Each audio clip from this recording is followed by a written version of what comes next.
Tennessee commit Nic Abraham on the bump for the Wildcats, and boy, was he looking good early on.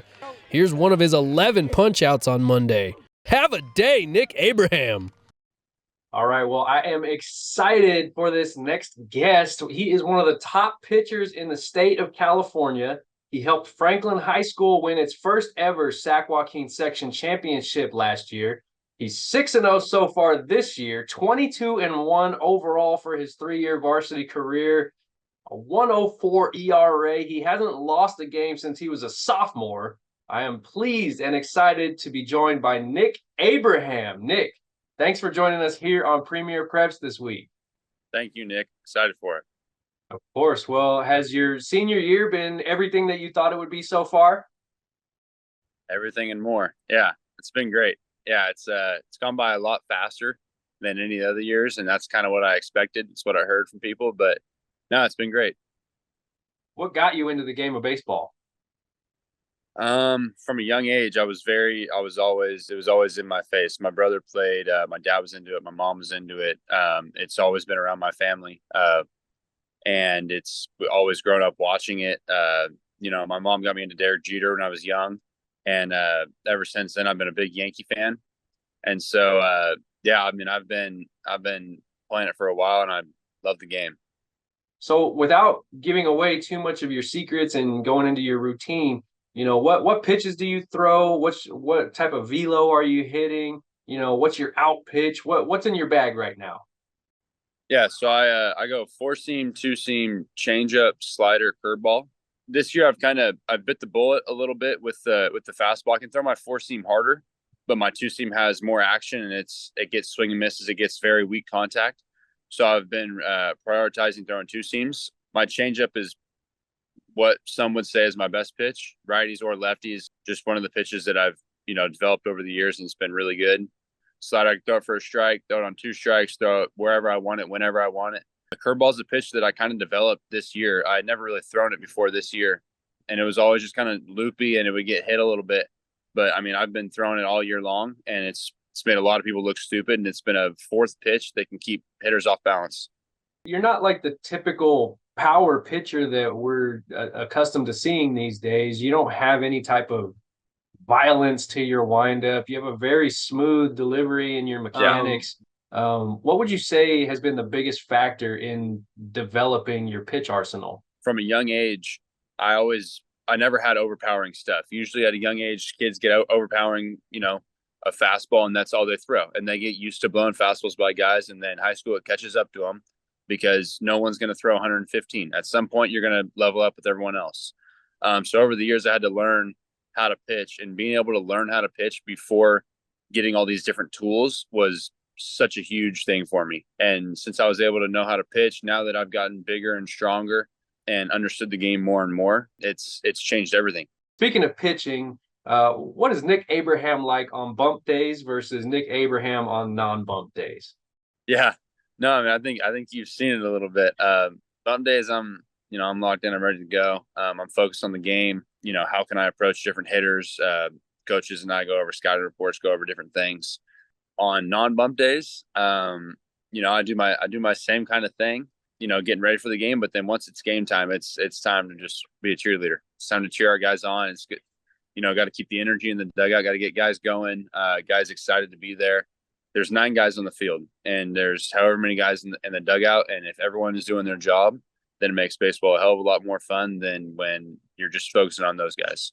Well, whether you're a cheerleader on your off days or a competitor on your game days, we also found out recently that you're a bit of a romantic with your recent promposal after a game. Can you tell us more about that? Who's the lucky lady, and how much of that was weighing on your mind when you were pitching that day? Yeah, no. So I had the promposal. It was kind of a thing in the works, because I hadn't pitched at home yet. And so I knew that's what I wanted to do. I knew I wanted to get my whole team involved. I'd be lying if I told you it wasn't on my mind, but I knew that, if we came out and played the way that we can play, that, that 7th inning would come, we get that last out, and then I'd be able to do it. They gave us a run for our money. We came out on top, and then I got to do it, and it ended up working out just fine. Yeah, plus it wouldn't have been nearly as cool if you hadn't gotten the complete game, right? Oh yeah, if I would have came out right there, yeah, it was yeah, completing that game that was a big deal. That was a big help. Well, you guys had a lot of big expectations coming into this year, coming off of a section championship, but now you guys have kind of a target on your backs, right? Like, does that change the way that you approach the game at all, knowing that everybody's coming and gunning for you this year? It may change things, but by no means should we change what we do. I think that's the biggest thing to take away is that, yeah, of course, guys are going to, preseason games, everybody is going to throw their number one. Everyone wants to beat us. If they beat us, it's their World Series. We've played against opponents that we've swept with ease in recent years, and they've came out and they've played hard against us because, of course, they do. Of course, they want to. It's, the game means something. So I think for all of us, it was just about taking every game very serious and being very prepared for every single game. And then obviously after high school, you're headed out to play at Tennessee. And that wasn't your first commitment, obviously, but maybe you can talk a little bit about what that process was like and how you ended up landing on Tennessee. Yeah, no, for sure. Kind of a long process, honestly. I started getting recruited in 8th grade. So, from a young age, it's tough. And the new rule is that that the schools can't talk to you until your junior year, which I think I think it's a great rule. I think that, as an 8th grader, your goal is to play at the college level, and there's a school telling you that you can come play for them, and they're going to pay for your school. Of course, you're going to say yes. You're an 8th grader. Like it's like going to Disneyland. But so for me, I made the decision to go to Oregon, to commit to Oregon my freshman year. It was honestly, it was kind of a stress made decision. A bunch of different schools reaching out, one you to commit, one you to come check out their school. As time went on, I think I kind of understood that wasn't the place for me and that I wanted to go somewhere different. So junior year, I decommitted, had a really good season and then really good summer. That kind of led me to, some different schools, Texas, TCU, Tennessee, Ole Miss, and Mississippi State. You can't go wrong in any of those schools. But for me, Tennessee was the best fit. They've since 2020, they have the best record in college baseball. They've had the most guys drafted. They've had the most pitchers drafted, which is huge for me. For me, it was about finding a place that I can go develop and finding a place that I can, be happy at. And I thought there was no better option than Tennessee. Well, I've heard a few local coaches talking about how you are a legitimate MLB prospect. When you hear that type of praise, like what type of things go through your head and how does that make you feel? I mean, it's when you're little, that's your dream. And to think that, I'm in the talks and then the question of that becoming a reality is, I mean, it's surreal, really. I mean, it's one of the coolest things ever. If you look at the beginning of my year, I kind of struggled at first. I had to have been 20 pro scouts in my first start. For me, it was just about, you know what, now I've seen it. Now I know what I need to do. Now it's time for me to say, okay, I've seen that. Now I'm going to move on and I'm going to do what I do. And because that's why they're watching me. At the end of the day, they're there to watch me to do what I do. And I think ever since I've changed that mindset a little bit, I've pitched light years better. Well, is there anything else that you want to talk about that maybe I'm not covering yet? Anything? What else do you want to talk about?